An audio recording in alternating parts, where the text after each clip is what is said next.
நிறைய பேருக்கு இது இப்படி ஓடுதே, இது டாக் ஆஃப் தி டவுன் ஆயிட்டேன்னு பலருக்கும் கஷ்டமாக தான் இருக்குது. என்ன செய்ய?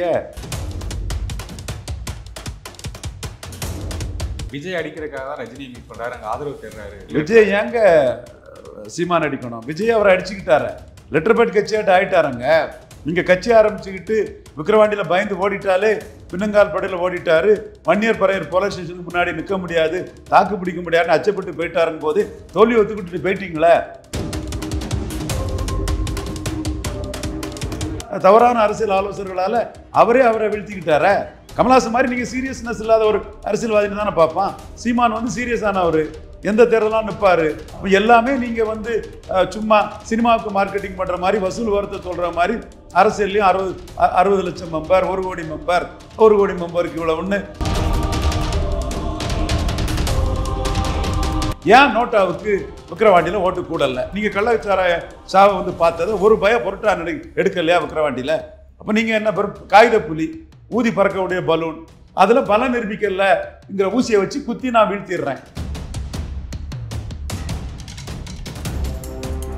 சார் இப்போ சிவகார்த்திகேயன் சீமான் அவர்கள் சந்திச்சா விஜய் ஏன் சார் பயப்படணும்? அது விஜய்க்கு அடுத்த கட்ட நடிகர் தானே சிவகார்த்திகேயன். இதில் என்ன இருக்கு? விஜய் இங்கெல்லாம் தண்ணி குடிச்சிட்டு இருந்த காலகட்டத்திலலாம் சிம்பிளா சிவகார்த்திகேயன் வந்து ஏறி வந்துட்டார். அடுத்த விஜய் படத்துக்கு போட்டியாக சிவகார்த்திகேயன் படம் நிறுத்திடுவார், அந்த அளவுக்கு கெப்பாசிட்டி உள்ளவர்னு. அவருடைய கட்சிகள் வாக்குகள் குறையுமா, இளைஞர்கள் குறைவாங்களா? விஜய் அவருடைய கட்சிக்கு வாக்கே இல்லைங்க. இந்த அடிப்படை புரியாம தான் பலரும் அட்டுகளா பேசிட்டு இருக்காங்க. அவர் பலம் நிரூபிக்காதவருங்க, அவருக்கு இப்போ வாக்கே இல்லைங்க. 24 அவர் வந்திருப்பாருன்னா வாக்கு இருந்திருக்கும். இது கேட்டால் அவங்களுக்கு பொறுக்க முடியல, தாங்க முடியல. டேட்டா புலிகளை பற்றி பார்க்காதீங்க, கேட்காதீங்கிறாப்புல. விஜயெல்லாம் ஒரு ஆளே இல்லை. எடப்பாடிக்கெல்லாமாடா பயப்படுறது, உன்னை என் தம்பின்னு சொல்றதுக்கே கேவலமா இருக்குன்னு சொல்லி விஜயை அடிச்சு நகர்த்தி தானே அந்த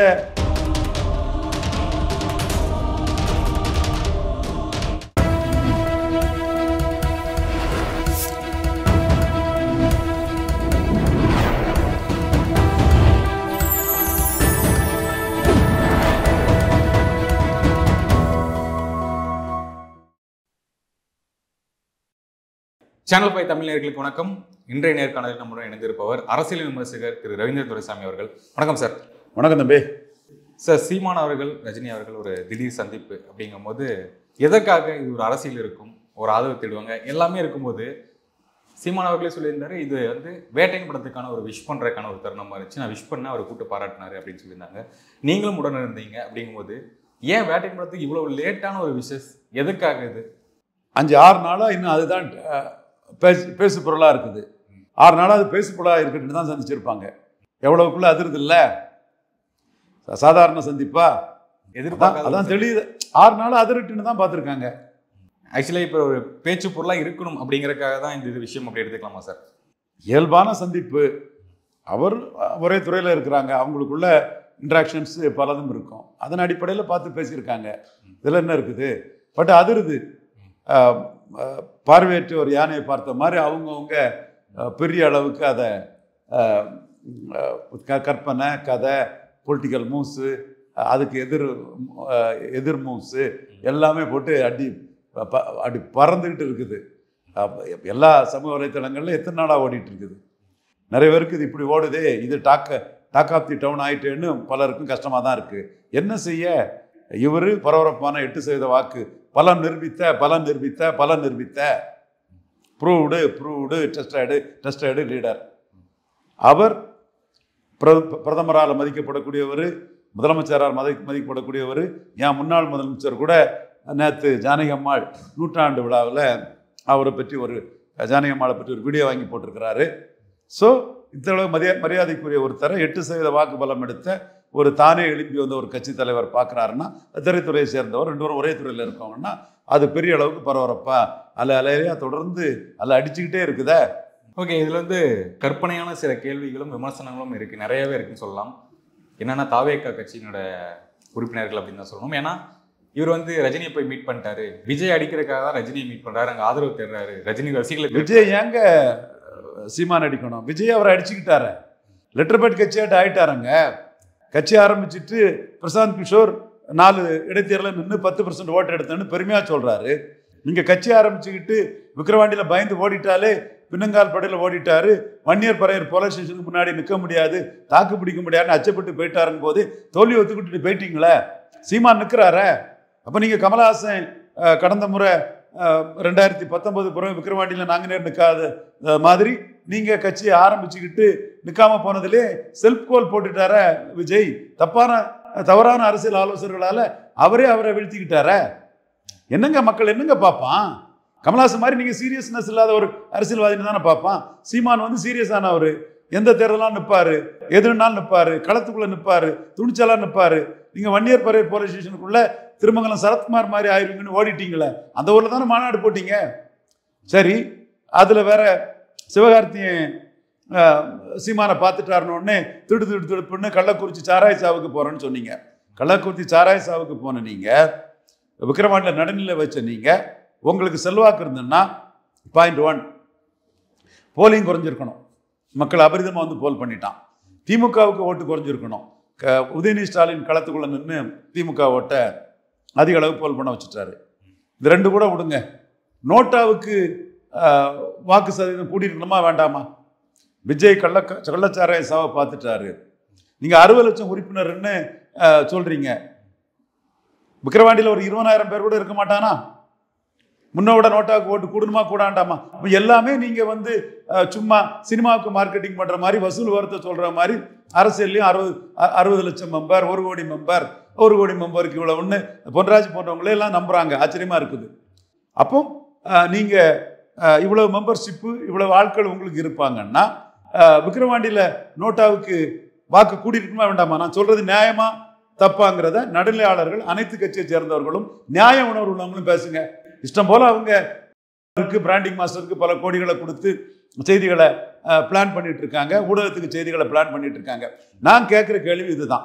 60 லட்சம் உறுப்பினர்கள் உங்களுக்கு இப்போ 1 கோடி சொல்றீங்க, இருந்தால் 20,000 பேராவது விக்கிரவாண்டியில் இருக்கணும்.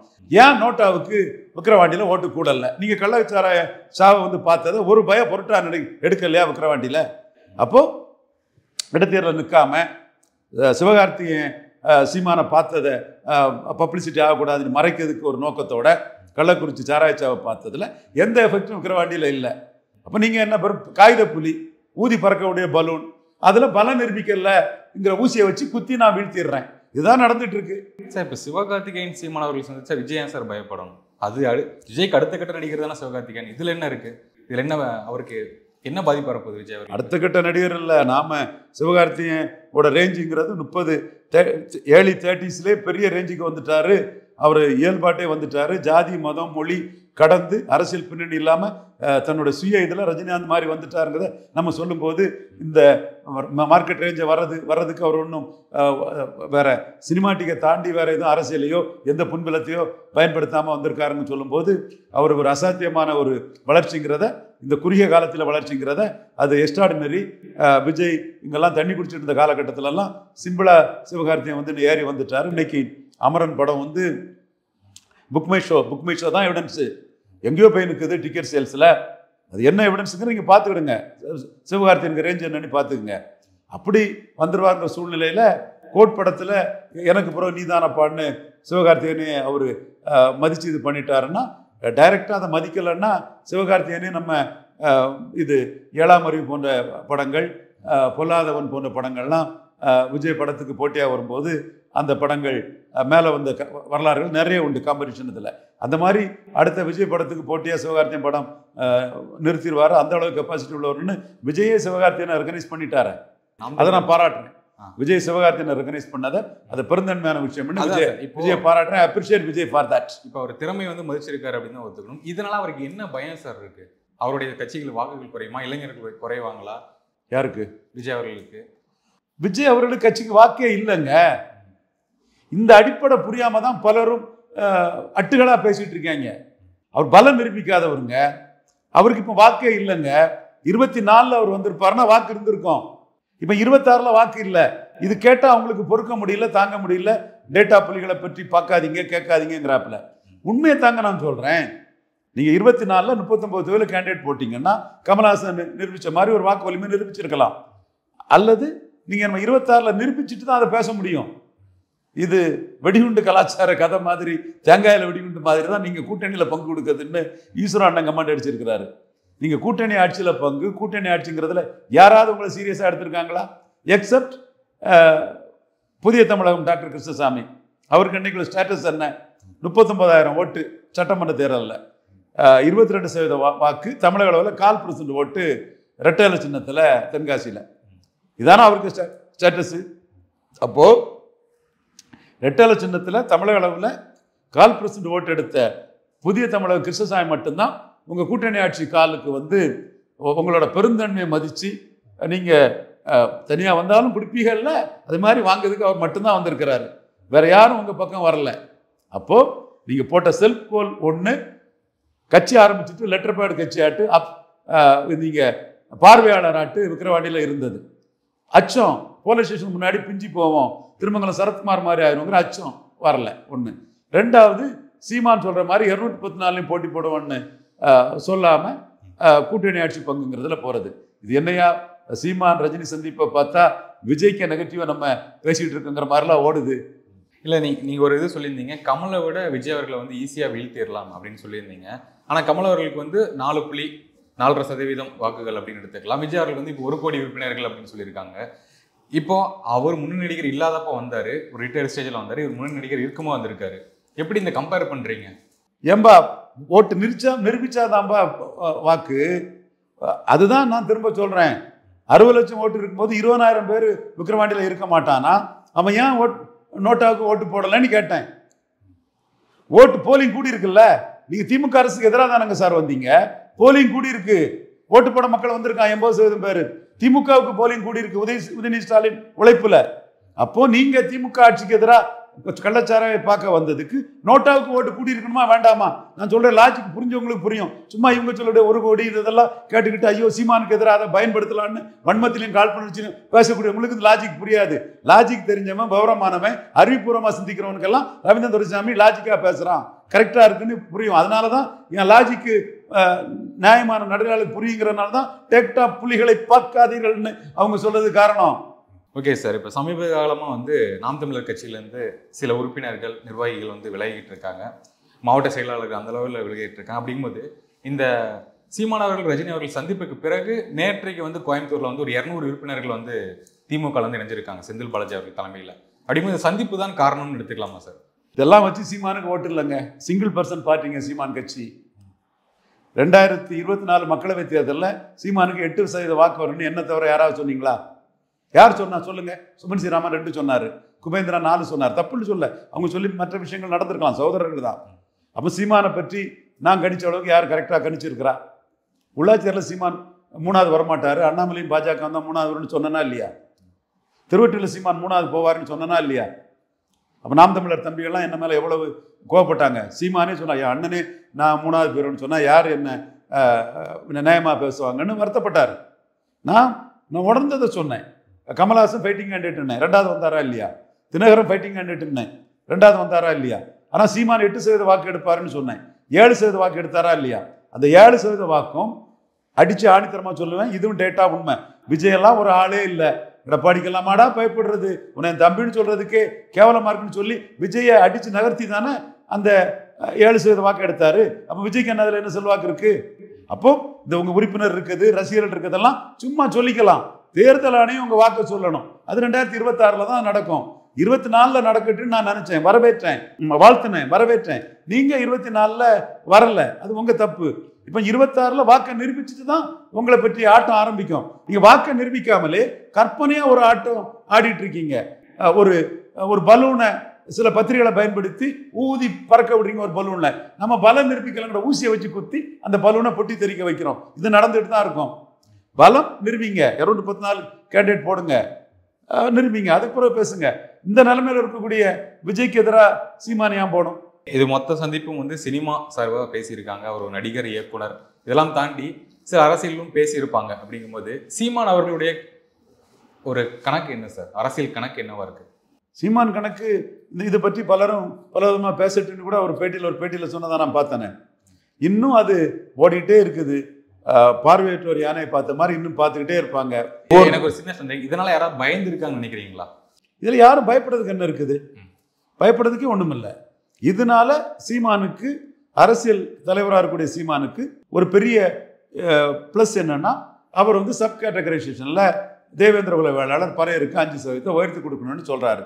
இப்போ யார் சீமானுன்னு அது சர்ச்சை ஆகும்போது என்ன சொல்கிறாருன்னா, இதெல்லாம் சொல்கிறாருங்கிறது மக்கள் மத்தியில் வெளியே வருது. பொது தொகுதியில் ஆதித்தமிழர்களை நிறுத்தணுங்கிறாரு. தேவேந்திர குல வேளாளர்களுக்கு முக்கியத்துவம் கொடுக்குறாரு. பல்லர்களே பாண்டியர்கள்னு சொன்னதில் பெரிய கான்ட்ரவர்சிக்கு ஆளாயிருக்கிறாரு.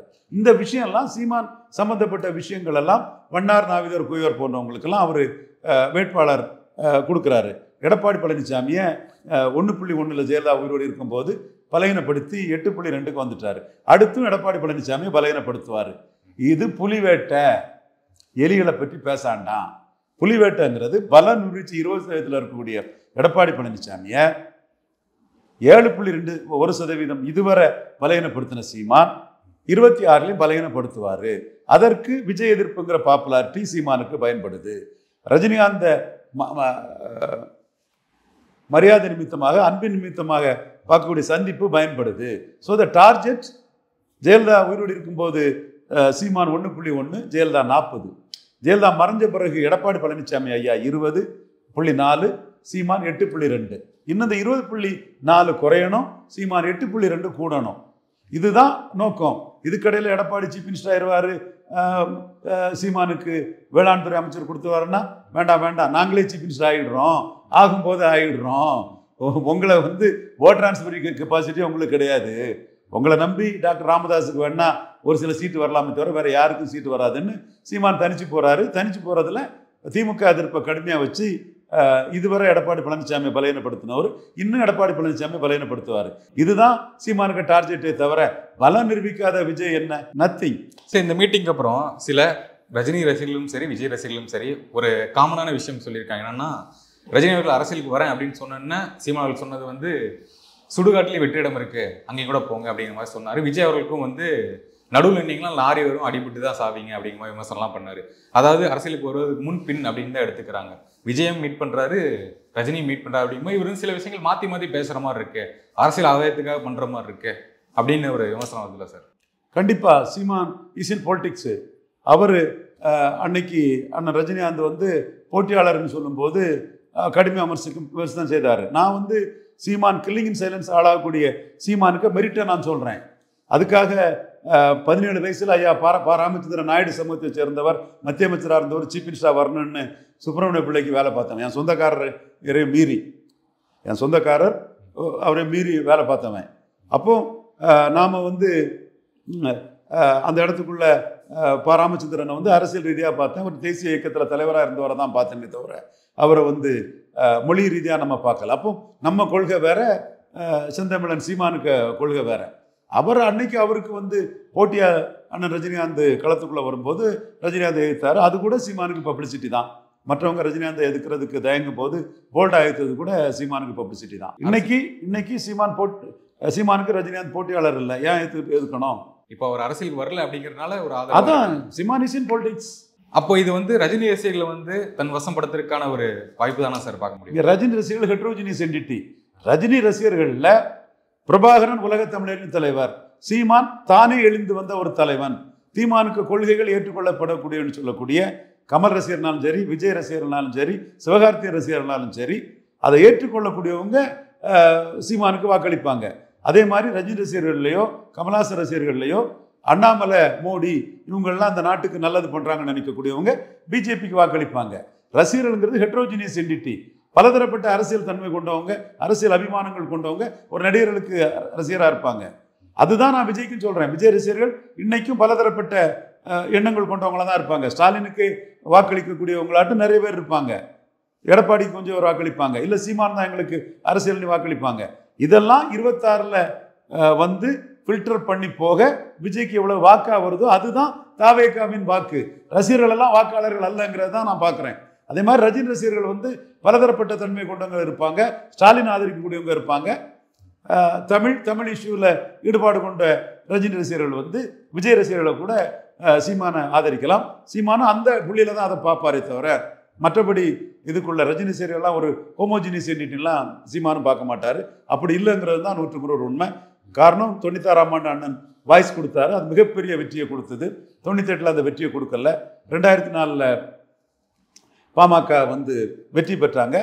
ஆனால் 2009ல் அதே பாமகவை நாங்கள் பிற்படுத்தப்பட்டோர் கூட்டமைப்பு எங்கள் அமைப்பு மூலமாக ஜூனியரோட பேட்டி கொடுத்து டிக்ளேர் பண்ணி டாக்டர் ஐயாவை 98ல் அலையன்ஸ் ஆப்ஷன் நாங்கள் பண்ணி கொடுத்தோம். இப்போ நாங்கள் வந்து இதர பிற்படுத்தப்பட்ட சமூகங்களை திரட்டி அவரை தோக்கடிச்சு காட்டுவோம்னு ஓப்பனாக டிக்ளேர் பண்ணி இஷ்யூ பேஸ்டாக நாங்கள் தோக்கடிச்சு காட்டணும். ஸோ அரசியலுங்கிறது இஷ்யூ பேஸ்டானது, கொள்கை சார்ந்தது. ரஜினி ரசிகர்களில் சீமான் கொள்கை பிடிச்சவங்க தான் ஓட்டு போடுவாங்க. பாஜக கொள்கையை பிடிச்சவங்க பாஜக போடுவாங்க. முக ஸ்டாலின் அவங்க பிடிச்சவங்க அங்கே போடுவாங்க. எடப்பாடியை பிடிச்சவங்க எடப்பாடி போடுவாங்க. ரஜினி எல்லாத்துக்கும் பொதுவான அவர். இதே மாதிரி தான் விஜய் ரசிகர்கள். அதனால தான் விஜய் பல நிரூபிச்சாதான் மரியாதை. ரசிகர்கள் கூட்டத்துக்கு வர்றதுக்கெல்லாம் அந்த பல நிரூபித்த மரியாதையை கொடுக்க முடியாதுங்கிற நான் தொடர்ந்து கரெக்டாக ஆணித்தரமாக பேசிகிட்டு இருக்கிறேன். இதில் வந்து நீங்கள் நிறைய அரசியல் விஷயங்கள் பேசியிருப்பீங்க அந்த மீட்டிங்கில். அரசியல் தாண்டி உங்கள்கிட்ட மகாராஷ்டிரா தேர்தல் ரிசல்ட் குறித்து பேசிட்டா நீங்கள் சொல்லியிருந்தீங்க. அரசியல் தாண்டி சினிமா பற்றி இதை பேசிக்கிட்டீங்களா சார்? சிவகார்த்தியனை பற்றி ரொம்ப புகழ்ந்து பேசினார் அண்ணன். ரொம்ப தன்மையானவர், அமைதியானவர், அடக்கமானவர், ஆணவமோ திமுறோ இல்லாத ஒரு எளிய சகோதரர்னு சொன்னார். சின்ன வயசுலேயே நல்ல ரேஞ்ச் வந்துட்டு எல்லா தரப்பு மக்களும் அவரை ரசிக்கிறாங்க அப்படின்னாரு. சீமானு உடனே அடுத்து அவர் தான் பெரிய லெவலுக்கு வருவார் சிவகார்த்தியன்னு சீமானு சொன்னார். நான் வந்து அவர் மார்க்கெட்டிங் ரேஞ்சு நல்லா இருக்குது. டான் படத்தை அவர் தோளில் சுமந்து கொடுத்துட்டாரு. இந்த படத்தில் பேன் இண்டியா ஸ்டார் ஆகிட்டாரு. இனிமே ஆயுதங்களை பயன்படுத்தி வருவார். கமல்ஹாசன் இதில் பெரிய ப்ளஸ்ஸு. கமல்ஹாசன் ஒரு பெரிய ஹீரோ. படம் ஹிட் ஆனதும் அந்த ஹீரோக்கு ரசிகர்கள் இந்தியா ஃபுல்லாக இருக்கவங்க, தமிழ்நாடு ஃபுல்லாக இருக்கவங்கலாம் நம்ம ஹீரோ தயாரித்த படம் பான்னு ஆடியன்ஸாக வர்றான். அப்போ சிவகார்த்தியனுக்கு கமல்ஹாசன் படம்ங்கிறது கூடுதல் ப்ளஸ் ஆகுது. அதே மாதிரி பெரிய பெரிய டைரக்டர்கள், துப்பாக்கியில் விஜய்க்கு டைரக்டர் கிடைச்சார்ல, இந்த மாதிரி ஆயுதங்களை பயன்படுத்தி வரும்போது பெரிய கம்பெனி, பெரிய டைரக்டர், மார்க்கெட்டிங் உள்ள ஹீரோயின், பெரிய மியூசிக்கல் டைரக்டர், இதெல்லாம் சிவகார்த்தியன் அடுத்த படத்தில் வரும்போது பெரிய லெவலுக்கு சிவகார்த்தியன் வந்துடுவார். இந்தியன் லெவலில் ஒரு தமிழ் நடிகர் பெரிய லெவலில் வர்றதுக்கு ஒரு வாய்ப்பு இருக்குது. ரொம்ப நிதானமாக பண்ணணும். அது மட்டும் ரஜினி வந்து அவர் ஆணவம் இல்லாத ரொம்ப எளிய மனிதர்னு உடனே பாராட்டினார். ஓகே, இந்த ஜெயிலர் 2 பற்றி ஏதோ பேசியிருந்தா சொல்லி. ஜெயிலர் 2ல் நெல்சன் படத்தை படிக்கணும்னு சொல்கிறாரு. ஞானவேல் ராஜாவுக்கு கால் ஷீட் கொடுக்கணும்னு சொன்னார். திரும்பவும் கொடுக்கணும்னு சொன்னார். இது பெரிய படமாக கூலி வருதுன்னு சொன்னார். நான் தான் சொன்னேன், இவர் லோகேஷ் கனகராஜ் பெரிய மார்க்கெட்டிங் வேல்யூ உள்ள டைரக்டரு, அவருக்குன்னு பெரிய கூட்டம் இருக்குது. ஸோ ரஜினி ப்ளஸ் லோகேஷ் கனகராஜுங்கிறது மிகப்பெரிய படமாக வருங்கிறத உடனே நான் சொன்னேன். உண்மைதான் அது. நெல்சனுக்கு ஜெயிலர் வரும்போது இருந்ததை விட லோகேஷ் கனகராஜுக்கு அவர் எல்லா படமே ஹிட்டுங்கிற லெவலில் இருக்கிறாரு. ஸோ ரஜினி ப்ளஸ் லோகேஷ் கனகராஜ்னா அதோட வால்யூம் வந்து மிகப்பெரிய அளவில் இருக்குன்னு லோகேஷ் கனகராஜுக்கு மெரிட்டாக நான் அந்த இடத்துக்குள்ள பதிவு பண்ணேன். தொடர்ந்து பேசும் நேர்காணல் மிக்க நன்றி சார். வணக்கம். நன்றி.